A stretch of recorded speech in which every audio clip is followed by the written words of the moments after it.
Ito na nga ang part 1, mag-unboxing na nga tayo ng mini rep. Ito nga pala yung katas nga na pag-affiliate ko mga bes. Katas na pagpapansin natin sa social media. Nakakatuwa nga at kasi hindi ko nga talaga lubos maisip na talagang kikita ako sa pag-affiliate. Dahil nga maraming ako napapanood ng mga nag-affiliate din na talagang kumingita nga sila na malaki. Kaya naman na-inspired nga ako at sinubukan ko nga itong gawin din. At hindi naman talaga ako nagkamali dahil nga ito kumikita na nga rin ako sa pag-affiliate. Na kahit nga lang nasa bahay kayo talaga naman kumikita ka at naalaga mo pa nga ng ayos ang anak mo. Dahil napakalaking tulong nga nito pag-affiliate na to dahil halos lahat nga ng gamit ko sa bahay talaga namang katas na pag-affiliate lamang. At ngayon nga ito na nga nabili ko na nga mini rep na gusto ko. Mini rep lang talaga mga bes ang gusto ko dahil nga napakalit lang na kwarto namin. Kung makikita nyo nga ay ganito lang siya kaliit. Ayan, dyan ko siya nilagay sa gilid. Tapos ito nga dati nakalagay dyan. Inilagay ko nga dyan yung study table ng anak ko. Para naman magkasya nga ang ating rep at malapit rin naman siya sa saksakan. Kaya nga dyan ko na lang siya nilagay. At ito nga ay kinabukasan na nga to. Kaya naman nakapahinga na nga ating mini rep. At kaya naman maglalagay na nga tayo ng mga grocery natin dito sa rep. Yan lang nga ang binili ko mga bes kasi hindi ko talaga alam kung kakasya nga sila lahat. At bumili nga ako ng maraming Yakult mga bes dahil nga favorite talaga yan ng baby ko.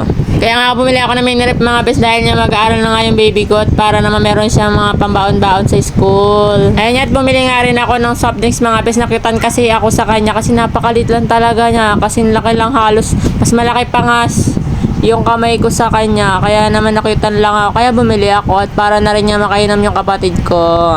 Ayan at binili ko na nga rin pala yung pamangkin ko ng Yakult tsaka Dutch Mill kasi alam ko talaga mahilig din siya sa mga ganyang inumin. Ayan at bumili na rin na ako ng repolyo at carrots mga bes dahil yan nga talaga ang pansahog ko sa mga noodles or biho ng anak ko kasi nga talagang noodles lang talaga ang kinakain niya mga bes, hindi siya talaga nakakain ng kanin. Pero nakakain niya nga yung repolyo at carrots at pinapalit ko nga lang yung cut niya para naman hindi nga talaga niya masyadong malasahan. Talagang diskarte lang mga bes para nga kumain ng ating mga anak. Hindi ko nga alam kung kailan talaga siya kakain ulit ng kanin dahil dati naman kumakain siya, kaya lang simula nga na nagsuka-suka siya, hindi na talaga siya kumain. Siguro nadiri nga siya dun sa mga kanin na galing nga sa bibig niya na sinuka niya. Kaya naman kapag nakikita siya ng kanin, talaga naman naduduwal. At ito nga mga best, back to rep nga tayo mga best. Ito nga pala yung first aid kit ng baby ko. Diyan ko lang talaga nilalagay yung mga gamot niya. Dahil nga wala nga kaming rep, kaya naman ito nga at lalagay ko na nga itong mga gamot niya dito sa rep. At ang kanyang mga vitamins nga, talaga naman nag-stock nga ako ng mga Erciflora mga best para nga first aid kit nga natin yan para nga kapag nag-uudo-udo ang ating baby. At ayan na nga mga bes ang laman ng aming mini rep. Di ko talaga akalain na marami palang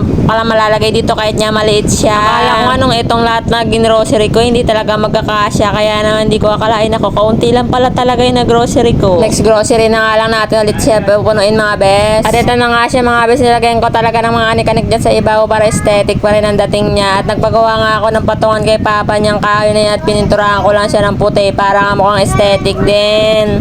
At ayan yung study table ng anak ko, dyan ko nga muna siya nilagay para naman nga may paglagyan niya yung rep ko kasi hindi lang talaga ng kwarto namin, hindi ko talaga alam kung saan ko ilalagay yung mga gamit na yan. Yun lang mga best, bye bye.